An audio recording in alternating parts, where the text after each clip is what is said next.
Bonjour à toutes et à tous. Aujourd'hui, nous allons voir le cryptage.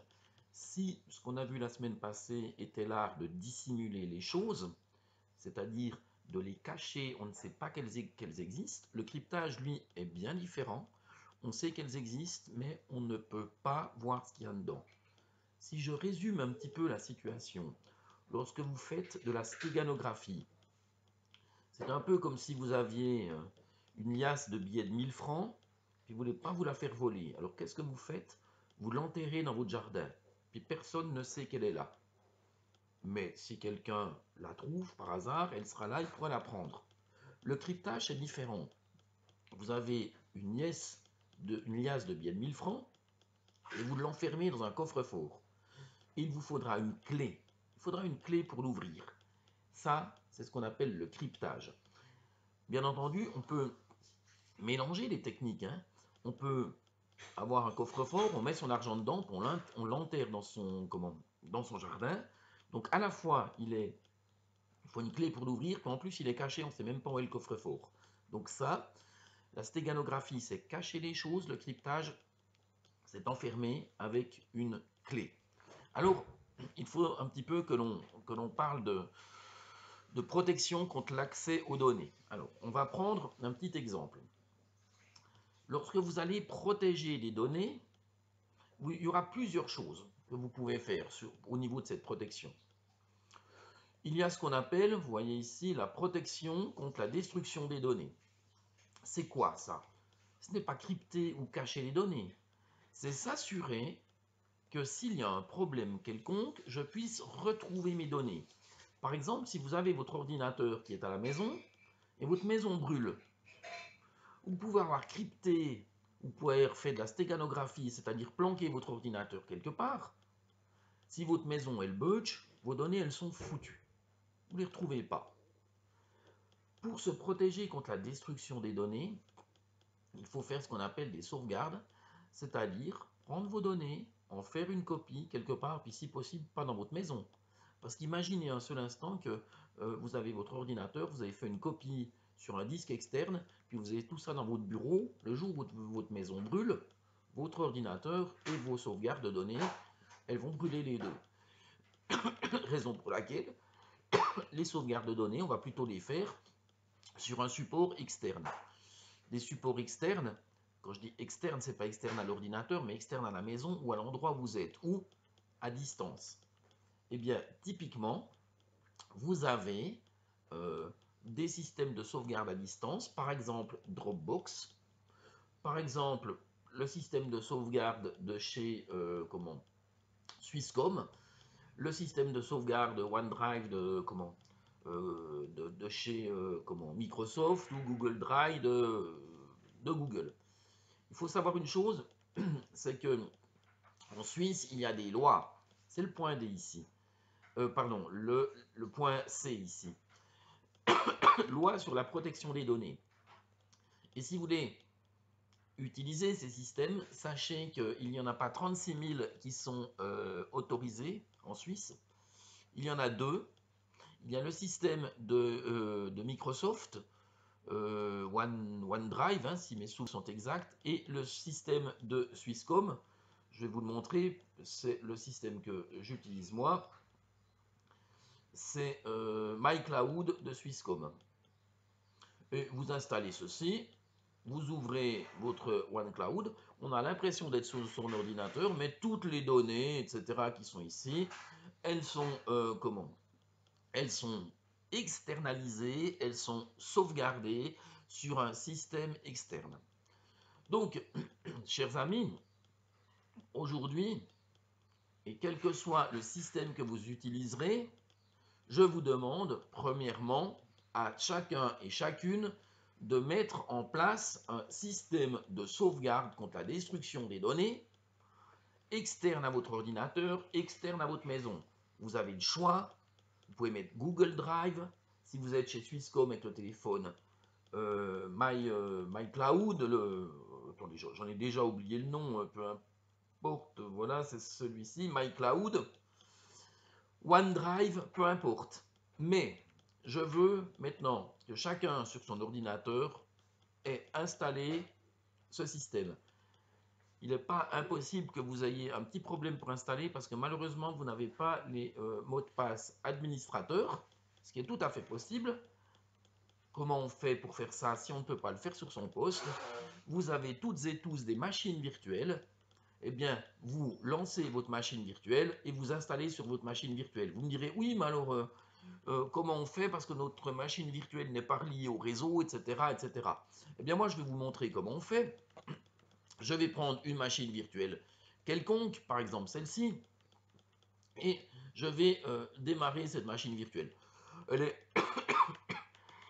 pardon, elle est toute simple, c'est un Windows 10 avec Office dessus, il y a une base de données. C'est une machine virtuelle que nous utiliserons lorsqu'on sera en deuxième année, lorsque nous ferons les cours de base de données. Rien de bien compliqué. Et puis, vous avez cette machine, vous en avez certainement reçu depuis M. Montfermé ou depuis d'autres profs.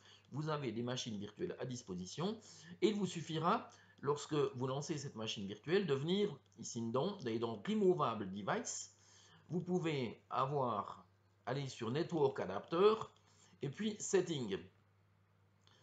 Network Adapter, c'est l'adapteur réseau, Setting, et selon le réglage que vous avez mis en place, vous avez vous avez Host Only.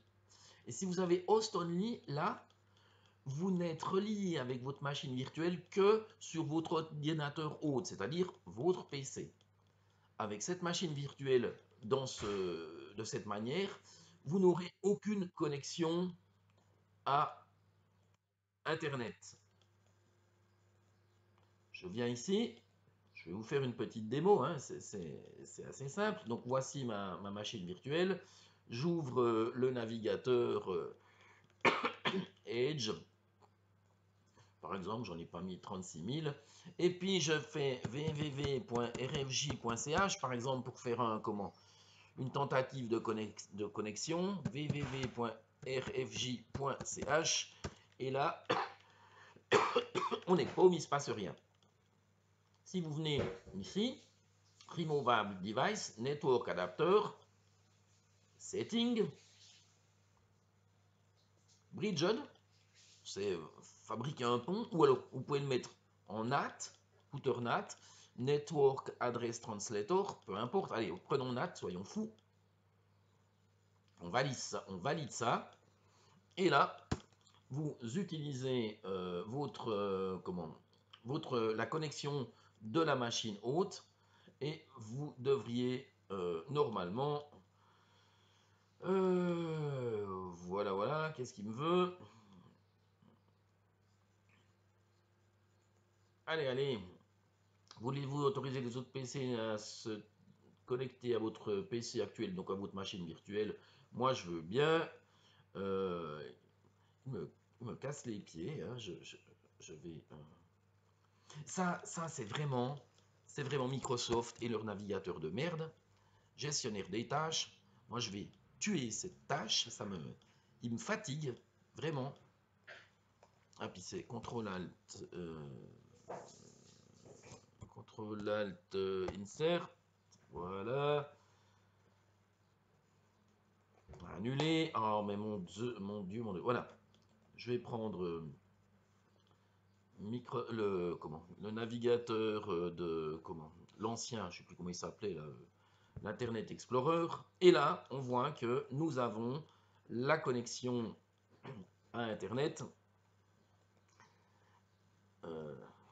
Alors, si vous remarquez qu'il y a quelques petits problèmes de connexion technique ici qui sont un peu lentes, hein, on a vu apparaître Google, ça veut dire que la connexion est bonne, mais il faut savoir qu'il y a des travaux dans le village où j'habite et je suis obligé d'utiliser autre chose que la connexion Wi-Fi traditionnelle parce qu'ils sont en train de mettre en place la fibre optique et donc j'ai dû passer par mon téléphone portable. C'est pour ça que c'est un petit peu lent. Mais on voit que on a la connexion Internet. Donc voilà comment on active cette connexion réseau. Et puis qu'on peut faire les essais. Moi, pour ma machine virtuelle, je la remets en host only parce que j'en ai pas besoin. Et puis j'utilise ces machines virtuelles, je n'ai pas besoin d'aller sur Internet.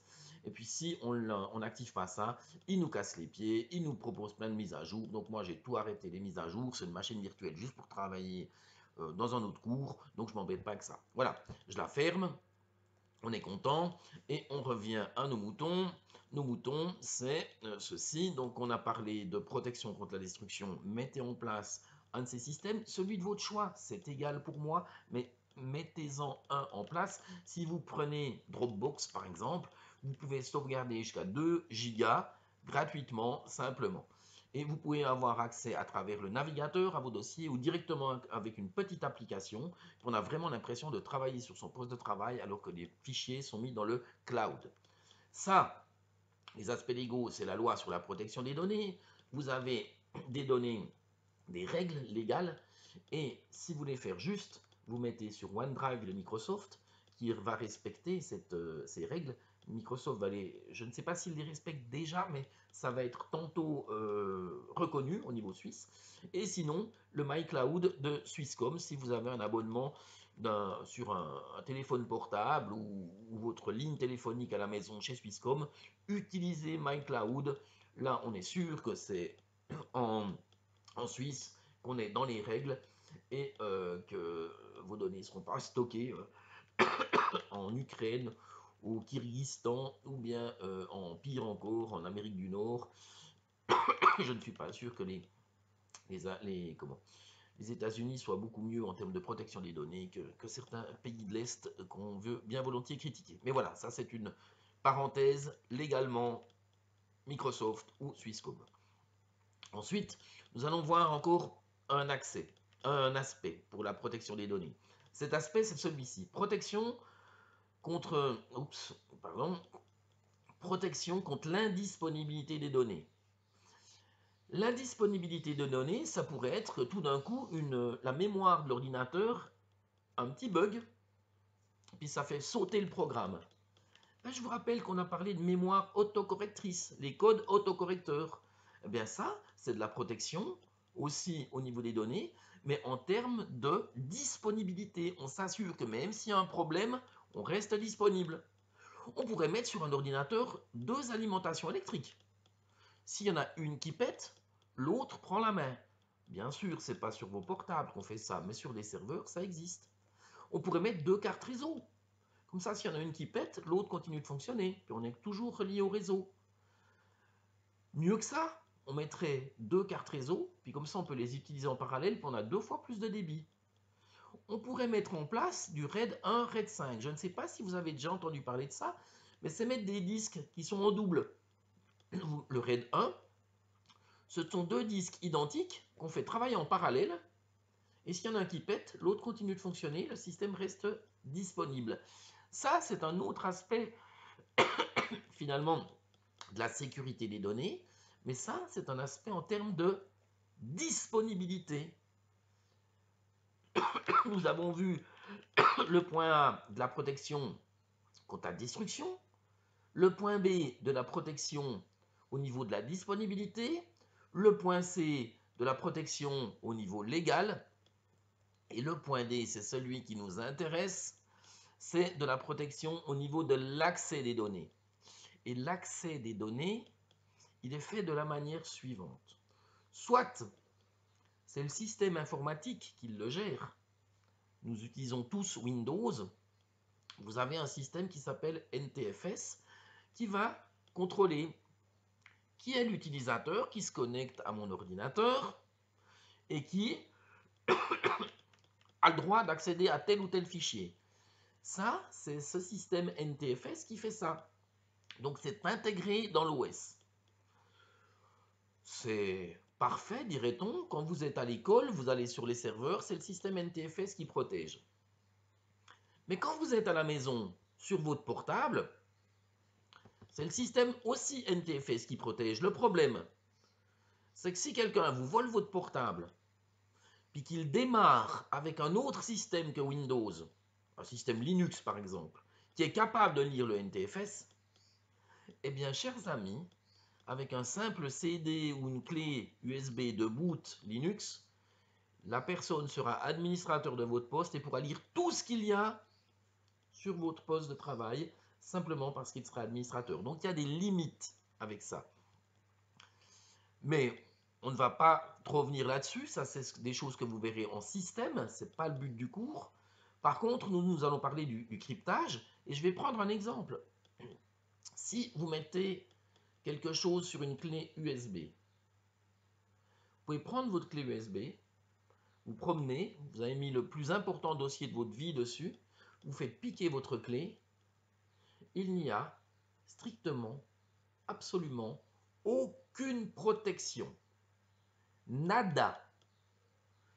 La seule chose que vous pouvez faire pour vous protéger, c'est de crypter ces données.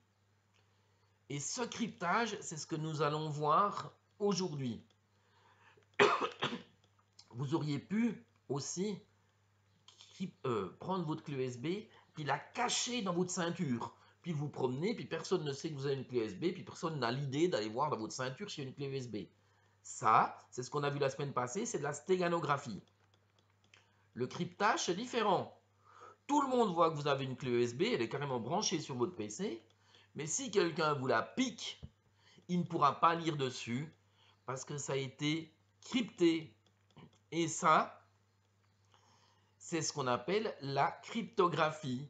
Et la cryptographie est un terme générique qui désigne l'ensemble des techniques permettant de chiffrer ou crypter un message. Ce qui a pour but, pour effet, de le rendre incompréhensible. L'objectif est de modifier un message pour le rendre compréhensible uniquement par le destinataire. Et le destinataire, s'il veut pouvoir lire ceci, il aurait besoin d'une clé. L'action de coder un message s'appelle le chiffrement.